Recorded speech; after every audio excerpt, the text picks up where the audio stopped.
Update. My 30 male wedding is 22 days away. I have been no contact with my dad's wife, both 60s, because she refused to apologize. He just told me he's not coming. How can I salvage this?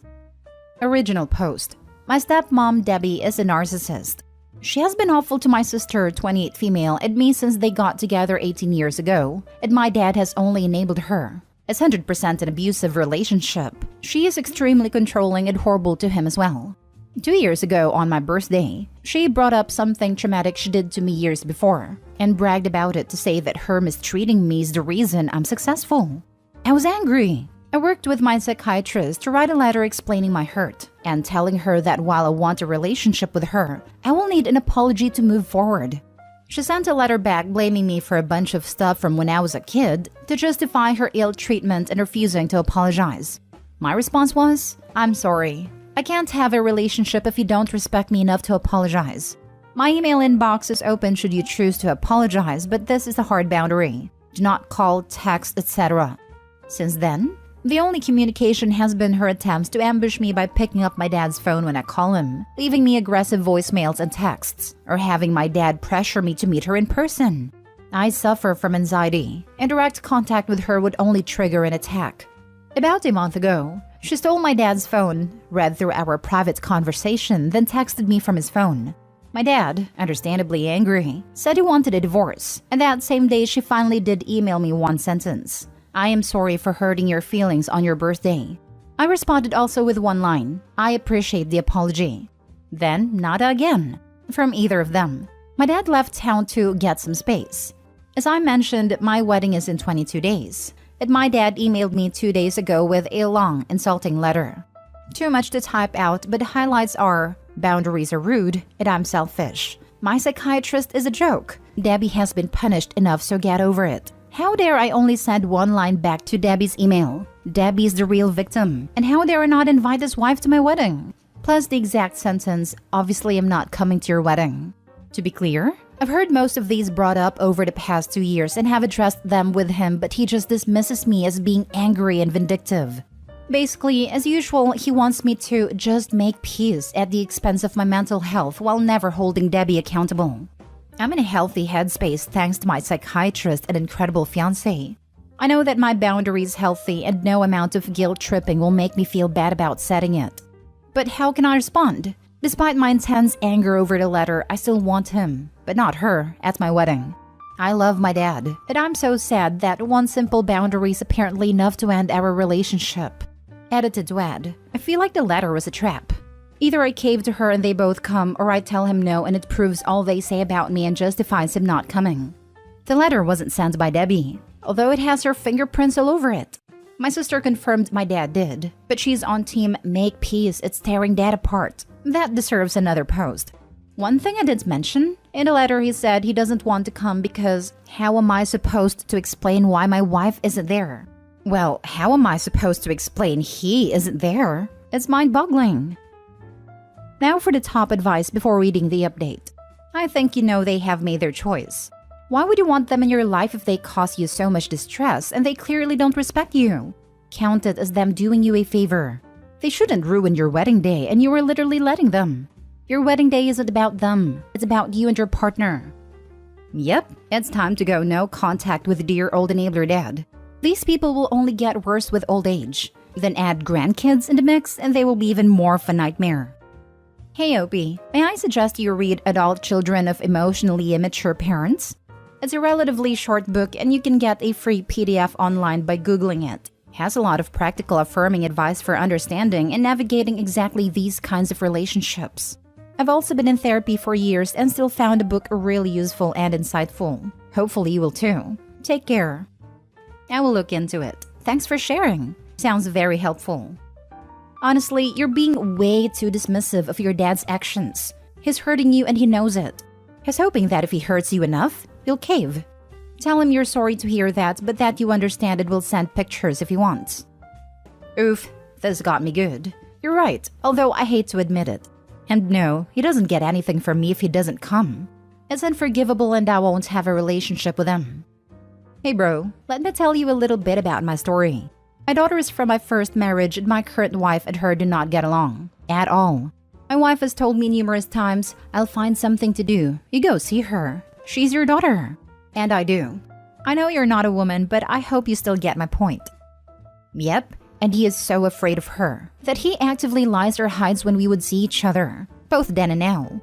She'd get mad if he took my sister and me out to dinner when we were young, for spending her money since she was the breadwinner. So my dad would do it while she traveled for business and would pay cash so she wouldn't know.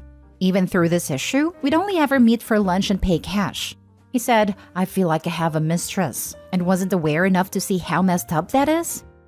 I grew up in a similar situation. And the first thing I want to say is, your father does not deserve a pass just because he didn't mistreat you in the same ways his wife did. He 100% allowed his child to be mistreated and did nothing. That is not acceptable without an apology. You should be incredibly proud of yourself for setting this boundary and for fighting your way to better mental health. I suffer from anxiety as a result of my father's and stepmother's upbringing, and I can truly appreciate the amount of growth it takes to claw your way to the other side of this. I think the toughest reality I've had to face as an adult, processing a traumatic, emotionally abusive upbringing from my stepmother, is that my father allowed it to happen. My father is very much bullied into submission by his wife, as you explained yours is, but that doesn't excuse anything. He made a choice then to not fight for his daughter, and now, even worse, he's aiding his wife in trying to emotionally tear you down. You don't need that in your life, bro.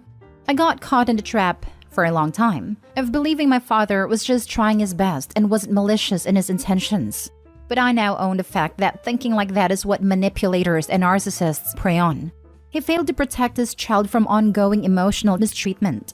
That isn't forgivable without an apology, without some semblance of ownership. What is different about your stepmother's doing compared to your father's allowing it to happen? I'd say there's a ton of catharsis in owning how angry you deserve to be at your father, and you shouldn't get a free pass into one of the best days of your life if he can't prove he cares enough about you to stand up for you. He's complicit in this situation too. This is my favorite reply. Thank you for sharing. It's shocking how similar it sounds, and anytime I brought up to him how my anxiety stems from Debbie, it was dismissed. But it really did, and the way my dad taught me to deal with that was just to keep the peace at all costs, bend over backwards for Debbie, to make her happy because he's too afraid to stand up to her. I used to give him the benefit of the doubt too. Right now, my sister has been saying that type of thing. Don't you feel bad for Dad? He's in a really tough spot. He's really depressed. He's trying. Can you do it for his sake? I mean, he never stood up to her for our sake. Why would I? I'm going to send her your comment. Again, I really appreciate it. You spoke directly to my experience. And now for the update. The fun update is, I got married. My wife, still crazy to say, and I are so happy. And our wedding was the best day, full of the family and friends who love us the most. It was so incredible and full of memories we will cherish together forever. The not fun update is long and there's a lot that happened. Well, I sent back a response to my dad's original letter shortly after posting. I had a lot to say, but I kept it brief on the advice of some. Full text. I'm very hurt that you have chosen not to attend my wedding. However, I'm not surprised that you've once again chosen to appease Debbie's whims over my needs, happiness, and mental health as you've done for nearly 2 decades. It's honestly shocking that one simple boundary and one need for an apology from her is apparently enough to end your and my relationship. But I will respect your choice. We are not inviting drama, dismissiveness, bullying, or manipulation, and we are certainly not going to tolerate anyone who uses our wedding as an opportunity to blackmail us into accepting any of those. That has no place at our wedding, and frankly, in our lives at all. I never got a response. However, he did call my mom, who is awesome by the way, and said the same crap he said in the email from the previous post, which she shut down. She astutely realized he was just trying to manipulate her into getting me to let Debbie come to the wedding. He also had the nerve to say how important his vows were, and double down on his wife being more important. The kicker is, he cheated on my mom while they were married, so I'm not sure why he thought that was smart to say to her. My mom ended with, nothing would keep me away from my child's wedding, and asked him how attending would possibly change his relationship with Debbie. He didn't have an answer. I then sent a quick write-up to family and friends, basically stating that he won't be there and to please not bring it up on the wedding day. Most people were understanding and supportive, but it turned out 2 of my aunts, his sisters, suddenly couldn't make it. Well, my cousin told me my aunts decided not to come in solidarity. So, while I was deciding what to do and trying not to get others involved, My dad and Debbie decided it was better to use that time to poison my family against me. After all of his talk about not putting people in the middle in his letter, he sure had no problem with getting his siblings to boycott my wedding. My cousins were awesome though, and we had an excellent chance to reconnect about this type of BS from our parents and bond. 2 days before the wedding, my dad sent me another email titled, "I come in peace." In it, he confirmed he won't come but said it saddens me to the depth of my soul, and that he wishes there was a way to mend a family. Other than, I guess, attending my wedding? Then he wishes me well and to enjoy my wedding because of how wonderful and important weddings are. Lol. The way it was written made it seem like he wanted to come but couldn't due to extenuating circumstances, which angered me. At the time of the wedding, he was sitting at home 30 minutes away, too much of a coward to show up. I waited until after the honeymoon to decide whether to respond. After talking with my therapist, I realized I did want to respond, because I don't think he understood what missing my wedding meant, and I wanted to make it clear. In it, I said this email was nothing but a self-serving, disingenuous attempt to alleviate his own guilt for skipping it, and that there is no healing from this. Then I said to not contact me again. Fast forward to last week. I got a letter in the mail, no return address. In it was a bunch of letters between us from when I was a child, and a piece of paper that said, "Happy birthday. Don't throw away, your birth certificate and social security card are inside." So I guess that's that. He's wiped his hands off me, but not before going for a last attempt at a guilt trip. I have been working with my therapist through the hurt, anger, and sadness I'm dealing with from being abandoned by my father. I've been very depressed. I'm grieving a loss because I didn't want it to end this way, but he's made his choices. However, I'm thankful to have a great therapist and incredible support from my wife, mom, and friends. There's light at the end of the tunnel. Thank you to everyone for your comments and support. And thanks to my incredible wife for being by my side through everything. Congratulations on your wedding. When we're young, we are sort of trained to think of our parents as infallible/omnipotent. As we get older, it's important to recognize that our parents are people. And most people are messed up with their own problems. And some of their problems are of their own making. Your father sounds like a my way or the highway type. But as you're a grown-up yourself, you get to set your own expectations, boundaries, and consequences of what you're looking to include in your life. And that probably includes letting your dad stick with his lonely highway as he's clearly chosen to do. I'd say you probably don't have anything nice to say to your dad, so silence from here out on might convey the exact message you're looking to send. Yeah, this has unfortunately been my journey over the past few years. Thanks for sharing. Hey Opie, I was in a similar situation a year ago, where my mom's long-term partner said something deeply hurtful and borderline unforgivable to me. I was extremely fortunate to have both of my parents' explicit support and never speaking to or seeing my mom's partner ever again, apology or not. Through extensive long-term therapy, I was able to get to a place where I was able to both hear and accept an honest, genuine apology from her partner and start to mend our relationship. We're in an amazing place now, a full year later.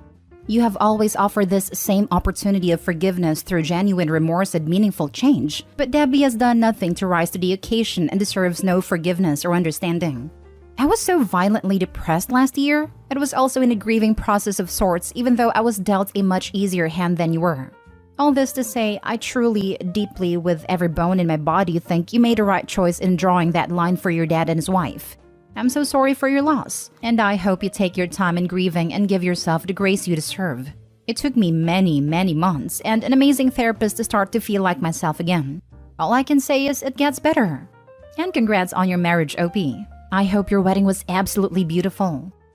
Thanks so much. I am sorry to hear about your depression. It's been a struggle for me as well. I know it will take time to process this. That said, I feel very confident in my decision despite the pain. The pain isn't caused by my decision, but by his. I'm glad you're doing better. Thanks again. You gave him a clear indication of what his choices have resulted and will further result if he keeps making his selfish choices. Now all of this like before is on him. He made his choice now. He's lost his son, and that's on him again. Like you indicated, he's a coward and will die a coward. I respect your assertiveness and willingness to set strict boundaries.